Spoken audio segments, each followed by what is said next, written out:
نحن الآن على موعد مع قصة ليست ككل القصص، مع نبي سجدت له الريح وخضعت له الجن وفهم لغة الطير. إنه سليمان بن داود عليهما السلام، النبي الملك الذي لم يعط أحد من الخلق ما أعطي، والذي سافر إلى ما وراء المعلوم ليبلغ دعوة التوحيد في أرض لا تراها العيون. ستسمع الآن عن رحلته العجيبة إلى أرض الجان، وعن أسرار دفنت في قلب الصخر وكنوز لا تقاس بالذهب بل بالعلم الذي خافه الزمان وانتظر من يحمله بإخلاص. اربط قلبك وأنصت بروحك، فأنت على مشارف عالم إذا دخله الإنسان لا يخرج منه كما كان. في زمن سكنت فيه الأرواح الطاهرة أرض البشر، واصطفت السماء نبيا ملكا أعطاه الله من الآيات والعجائب ما لم يعط أحد من قبله ولا من بعده. ولد سليمان بن داود عليهما السلام ونشأ في كنف النبوة والحكمة، فحمل على عاتقه ميراثا من نور، وعلمه الله منطق الطير، وسخر له الجن والشياطين والرياح، فصار ملكا لا ينبغي لأحد منه. لكن ما لم يكن يعلمه الناس آنذاك أن في طيات الأرض وتحت طبقاتها العميقة كانت هناك ممالك أخرى خفية، عوالم من نار ودخان تعج بأمم من الجن، بعضهم طغى وبعضهم آمن، وكثير منهم لم يبلغهم الحق ولم يعرفوا طريق الهداية. وكان سليمان عليه السلام على علم بتلك العوالم، ليس من باب الفضول بل لأنه مأمور من الله أن يبلغ وأن يقيم الحجة حتى في أرض لا يراها البشر. وذات صباح، وبينما كان سليمان جالسا على عرشه محاط بوزرائه من الإنس والجن والطير، أقبل عليه أحد الجن المؤمنين، وهو من خاصة جنده يدعى رهوان، وكان ذا علم وخبرة بممالك الجن.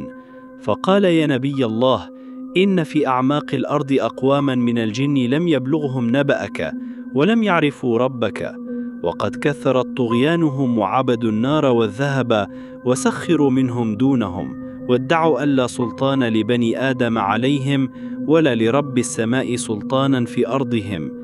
سكت سليمان لحظة ثم رفع بصره نحو السماء وقال: والله لأبلغنهم دعوة الله ولو في الأعماق السحيق.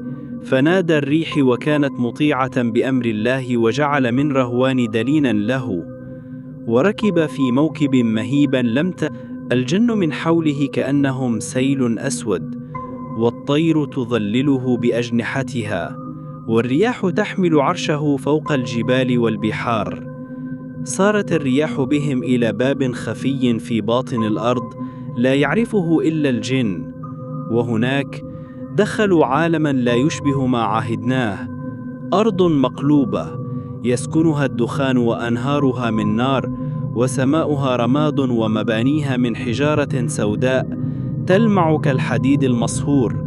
وكان فيها جبابرة الجن طوال القامة حمر العيون، يعلوهم الكبرياء ولا يعرفون لله وقارا. ولما دخل سليمان أرضهم اهتزت أركانها، فقد علم الطغاة أن ضيفهم ليس كأي بشر، وأن من دخل عليهم ليس ضعيفا ولا ضالا، بل هو نبي مرسل. فاجتمع ملوك الجن من تلك الممالك، ومنهم من اسمه صهيال، وكان شديد الكفر يعبد النار ويأمر قومه بعبادتها. فقال له سليمان: إني رسول الله إليكم أدعوكم إلى التوحيد، إلى عبادة رب السماوات والأرض الذي خلقكم من نار وخلق آدم من طين. ضحك صهيال صاخرا وقال: أتظنون نخضع لبني آدم؟